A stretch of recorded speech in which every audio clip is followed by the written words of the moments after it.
Well, thank you, IETA, for giving us this chance to present at the 15th Congress. Today, we'd like to share with you the project 100,000 Visual Memories. It was developed to treat and digitize the more than 100,000 negatives drenched in a leak at Nordiska Museum, and to make these images accessible to the public. And with the end in sight, we're able to present the project, its workflows and outcomes, and reflect on projects of this scale. And first, some background on the collection and the emergency response. Nordiska Museet celebrates its 150th anniversary this year. It was founded by the ethnologist Arthur Hazelius, who saw in the early 1870s the need to preserve an agrarian culture disappearing under an emerging industrial society. Collections expanded quickly, and today Nordiska Museet is Sweden's largest museum of cultural history. These pictures are from the building of the museum on Djurgården, Stockholm, which opened to the public in 1907. The museum is also home to one of Northern Europe's largest collections of cultural historical photographs that came to the museum through initiatives as documentation, as archives from individual photographers, and as collections from businesses, organizations, and institutions. The negative collection spans the period from the late 1800s to the Folkhem period of the 1960s, when Sweden defined and solidified its welfare state ideals. And with this variety and range, the collection represents an invaluable visual record for understanding Swedish society. Among the photographers are K.W. Gullers, known internationally from the Family of Man exhibition, and in Sweden for his social welfare depictions and commissions for Swedish industry. Gösta Glaser, known for his iconic mid-century images of Stockholm, and Gunnar Lund's massive archive of Swedish everyday life, politics, and travel from the 1920s to the 50s. And Sten Dietrich Belander, assistant to Richard Avedon in his earlier career, known for his portraits, commercial, and fashion photography.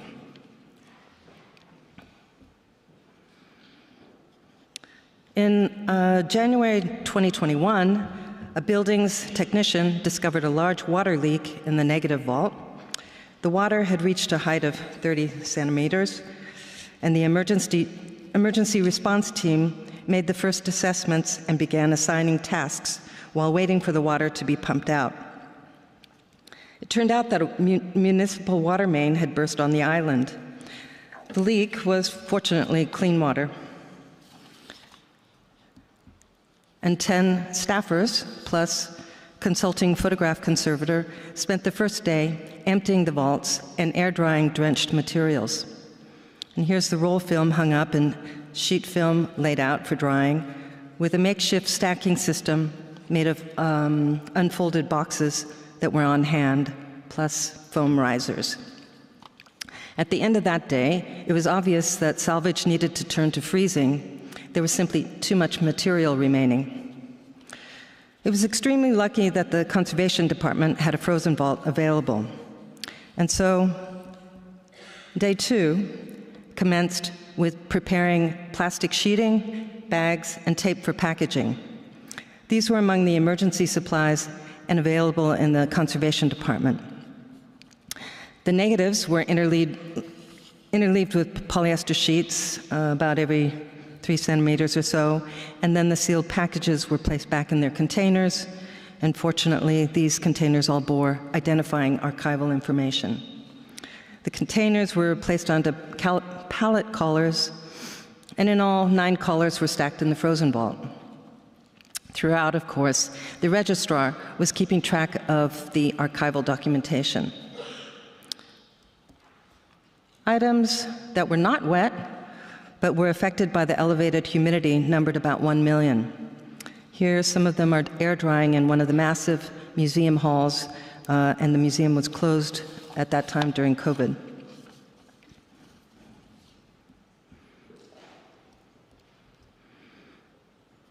Focus turned to planning once the negatives were transferred to a freezer container, beginning with the insurance claim in early 2021 to community engagement this year. The appraisal for the insurance claim came in at a little over $800,000. Defining and recruiting staff was done early on, as was contracting with Wikimedia and KulturIT, who develops digital tools for cultural institutions in Norway and Sweden. Establishing a suitable locale was foremost, as well as safety and accessibility to the frozen materials. Separate rooms for conservation and digital capture were desirable, as was a climatized locale, but in the end, circumstances prevented this. Treatment methods focused on thawing and separating the negatives from their enclosures without immersion and controlling the drying process in a limited space. No rinse step was included since the casualty had been a clean water leak. The digital process is aimed at streamlining image capture, maintaining correct association with the relevant archive and series, and developing processes for dissemination. And lastly, community engagement in dissemination efforts would be pursued through Wikimedia Sweden and KulturIT. Circling back to the logistics of outfitting the studio, health and safety issues needed to be addressed. So fume extraction units were installed at work tables and digital capture stations, and personal safety equipment was purchased and fitted. Once production was in swing, air sampling was conducted to assure that levels for nitrogen oxide and volatile organic compounds were below the limit. And this is the overview of the processes from start to finish. At the top, the workflow for conservation and documentation, and at the bottom, the digital line. So we can walk through this step by step. Prior to each workday, packets of negatives were removed from the freezer, which is minus 10 degrees Celsius, and they were acclimated overnight in coolers. In the morning, they were transferred to a refrigerator for retrieval during the workday. In all, the thawing time was between 14 and 38 hours until they could be safely separated. Negatives were separated from their sleeves, either almost completely thawed or, if in poor condition, in semi-crystalline state. But in some rare cases, stuck negatives were placed in a bath of tap water. Information from the sleeve is transcribed onto new housing. And at the same time, information is recorded in a work journal. The archive series formats, whether acetate or nitrate, and total negatives. For tracking purposes, the number of the drying sheet was also recorded to allow for an extra control step.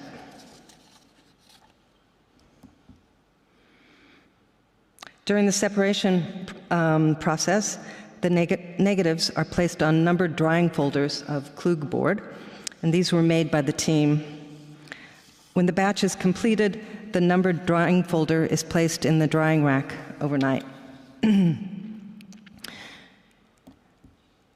the morning, archival information is transcribed onto new housing, and before the negatives are sleeved, any damages are noted by their code and entered in the work journal. The control station, just before image capture, records this metadata. The container lists are checked, and statistics are compiled from this station. Image capture is done with just a few settings over the light table. 3 file formats are made in Lightroom, a DNG, TIFF, and JPEG. And after 30 to 40 captures, the files are exported to an output folder, checked against Excel lists, and synchronized to temporary storage. And here, DNG and TIFF files are transferred with sync script to the image bank. The JPEG files are ingested into the collection management system, and this in turn is integrated into Digitalt Museum, where the images are made public.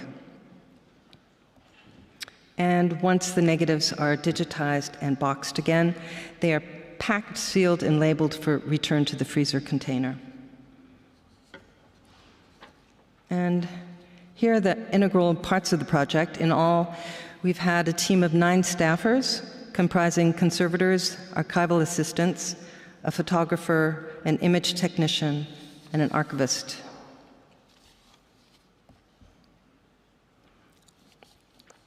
For image capture, the setup looks like this. On the left, you have the image capture station, camera, hard drive, photo. At top is metadata with the Excel spreadsheet, the information from the work journals, and from archival records. This is used as a control prior to the intermediary station in the middle. And after control, the files are sent to temporary storage, as I mentioned.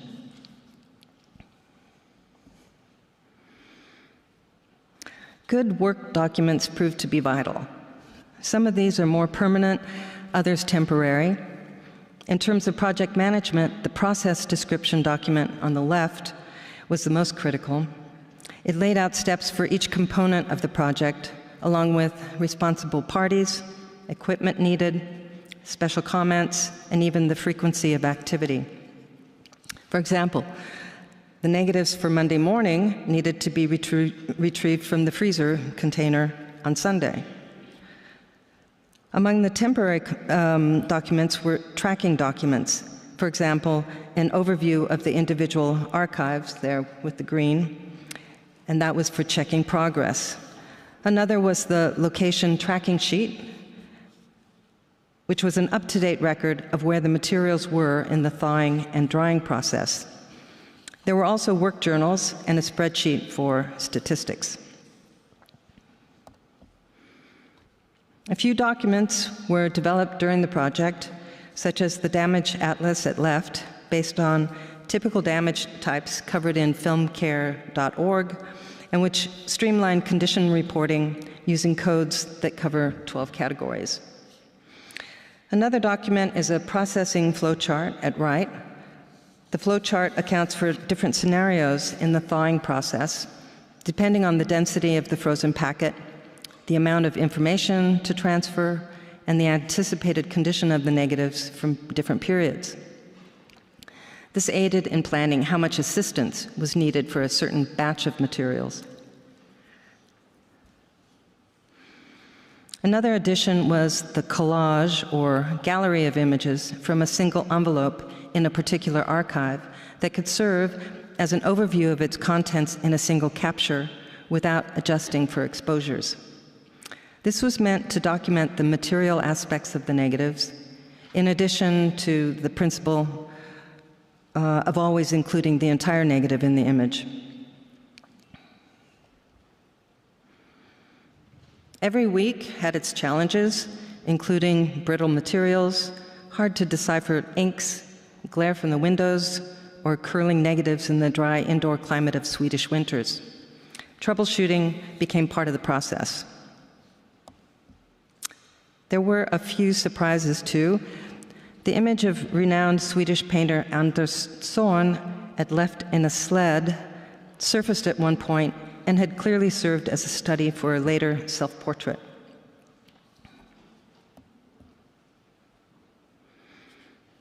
What are realistic outcomes in such a mass treatment project? Again, this is where goal setting comes in. In the course of 9 months, 110,000 nitrate and acetate negatives were thawed and separated. 91,000 negatives are digitized now, a year after the project commenced. In terms of weekly production, about 2,500 negatives were treated and digitized per week, with image capture breaking down to about 250 negatives per station per day.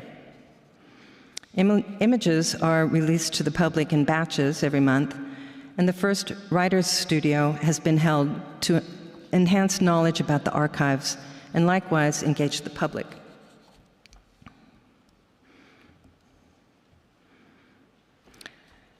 The reflections here may seem banal, but they still bear a few comments. 100,000 visual memories had a finite budget. And with a project of this size, it's critical to set reachable goals. Priorities keep the project on track. For example, priority was given to baseline treatments so that all the negatives could be digitized. This meant that over and beyond separating and drying the negatives, any further item-level treatment would first be considered at a later date. For planning, the time we spent describing all processes and responsibilities ahead of time paid off in the execution process. And building a strong team means encouraging cooperation, and in fact, the second interview was group-based, including some problem-solving scenarios to test these skills. During the first training week, the group warmed up by producing the large drawing folders together. Flexibility is crucial, and this goes for processes as well as staffing. Throughout, steps have been adjusted, added, refined. Some of these refinements were anticipated, for example, the thawing procedures. Others were unforeseen, such as the need to add an image capture station, which meant realigning the team members. And still other changes were additions, such as integrating a step for recording condition codes prior to sleeving, and the archive collages, as we've just seen. Sorry. Working with frozen materials, which can't really be examined beforehand, requires some special skills in line work. You need to make quick assessments while the items are in the process of thawing. How are they sleeved? Are the inscriptions legible? What is their condition? You then need to communicate possible adjustments to the workflow. It's a time-sensitive process requiring a lot of finesse. And finally, ongoing assessment of the work is a great aid. The weekly meetings always included a feedback round on the materials during the week. This, together with any existing archival information, for example, the period it covered or the formats the photographer used, could be used to predict the next batches. In other words, we combined an anecdotal approach with the available archival resources to plan the coming week's work. A few comments on emergency response. Networks are, of course, critical in the first stages. Assessing the scope and type of water damage quickly will inform the next steps. Is the water fresh or salt, contaminated or clean? The freshwater leak at Nordiska eliminated the need for protective equipment during response. It simplified the recovery process, too. In hindsight, our action would have been to proceed with freezing the drenched materials immediately, rather than attempt air drying as we did on the first day. The magnitude of wet materials was simply too great. On the other hand, air drying the damp materials seemed manageable. Also, the plastic sheets that are placed within the packets during an emergency response really does help when separating the negatives. So do it if there's time. Finally, every water incident is unique, with its own set of challenges and unknowns, which is why it's so useful to share these experiences. We'd like to round off with a few examples of this work. First, Wikimedia's first writer studio. The idea is to crowdsource information about the images, which in turn is funneled back to Nordiska. All of the images are public domain, and the guests here were Saab enthusiasts and men who had worked in the factory that K.W. Gullers had documented. One of them, Peter Norman, was able to add to the record that at the time of that picture, he had just completed his chemical engineering degree and was measuring the voltage in the aluminum sheets with the help of X-ray diffraction. Descriptive information like this and the knowledge these Saab employees contributed was really fantastic and will enrich the understanding of Sweden's industrial heritage.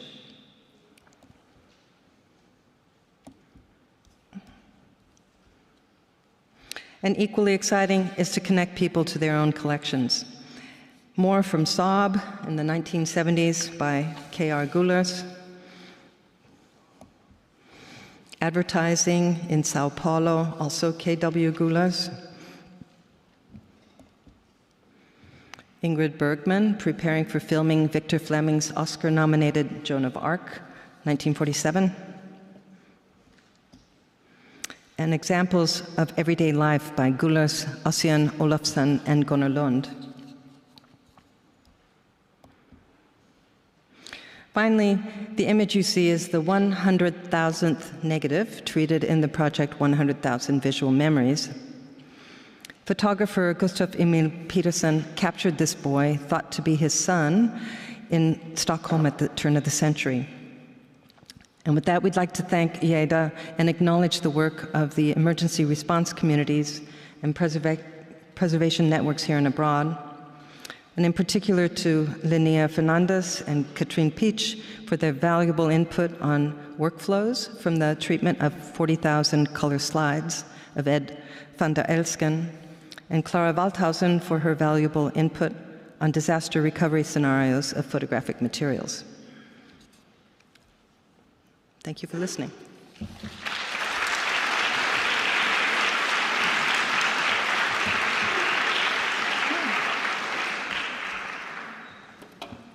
Thank you, Teresa.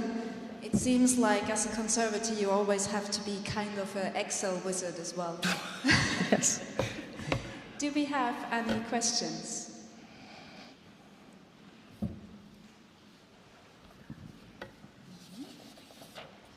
I can't see any. Oh, I see someone there in the middle. There's two.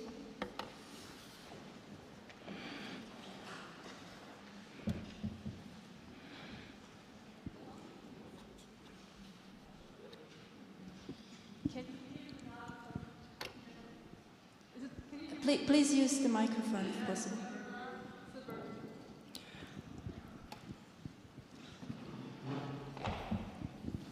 Hello. Hello. Alexandra Moser from Vienna. Can you talk about the troubleshooting that you encountered, for example, ink bleeding or other problems that you met while unpacking? Can you talk about that a little? Right. I think when we were imagining the project, we were worried that with the thawing process and that very time-sensitive aspect of it, that if any written material, any annotations came up that either were illegible because the writing was illegible or that the ink was bleeding, what were we going to do? Who do we call? Or do we take a picture of it and send it to somebody who's more of a handwriting expert? Because it's hard to, as a conservator, to have a good working knowledge of handwritten information. And that's really kind of the domain of the archivist. And so that was something we worried about. I think in the end, the people that we had in the room were very good at deciphering the information, and the staff registrar, archivist, that is a co-author, Karen Neander, also had a chance to kind of float around and to be of assistance with that information, because she had firsthand knowledge of a lot of the archival information. You asked about other challenges. I think the thawing was really challenging, to figure out how long you needed for a given type of damage and what type of housing the negative was in. For example, the glassine didn't absorb as much water as, for example, the archival paper sleeves. About 25% of the negatives had been re-sleeved in paper envelopes. And those paper sleeves really soaked a lot of water. So when initially we packaged everything for freezing, the packets were pretty much the same size, but the packets could have different amounts of water depending on what kind of enclosures the negatives were in.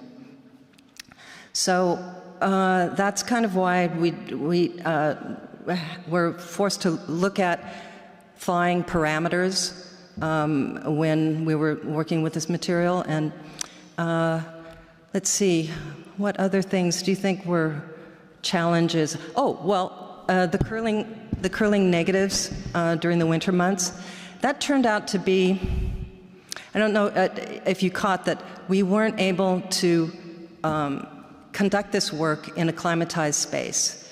So we had to do our own humidifying in the room. And obviously during the wintertime, the heat's going to be on and the air's going to be drier. So we did have to put in extra humidifiers in the space.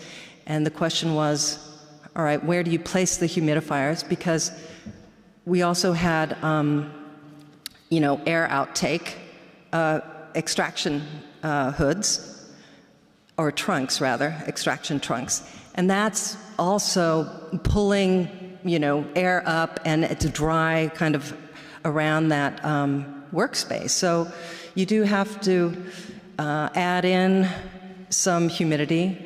And I think we had toyed with leaving those humidifiers on all night sometimes, so that, you know, that just all had to be dialed in as the weather changed. Another thing that we didn't really bring up in the reflections is that it would have been much better had we had a locale for the conservation treatment and another locale for digital capture, obviously, because the more people you put in a room, the more dust and, you know, air movement there's going to be. And so there was kind of a progressive partitioning off of the digital section so that they had less air movement and, you know, less light coming in. It's just that we only had this one locale to work with. And that goes back to the finite budget. And, you know, and wanting to keep the project close to where the freezer container was so that we didn't have to relocate to another part of town. Yeah, are we coming up with any other challenges? I don't know. It was, in a way, all of the challenges were interesting. I think for first-time encounters with damaged materials, as a conservator, you're in a way in a panic because you're maybe pulling apart, separating negatives that are already in poor condition, and they will not survive well a flooding. And you have to understand that there will be damage, and to keep in perspective that this is a mass project, it's a mass digitization, or it's a mass treatment project, and some things can be rectified in the digital end. For example, the blue dye, from the anti-halation layer, you saw a lot of blue negatives. Well, okay, that's irreversible as far as we know now. Maybe at some point someone will come up with a treatment for that. But if nothing else, it can be corrected in the digital process.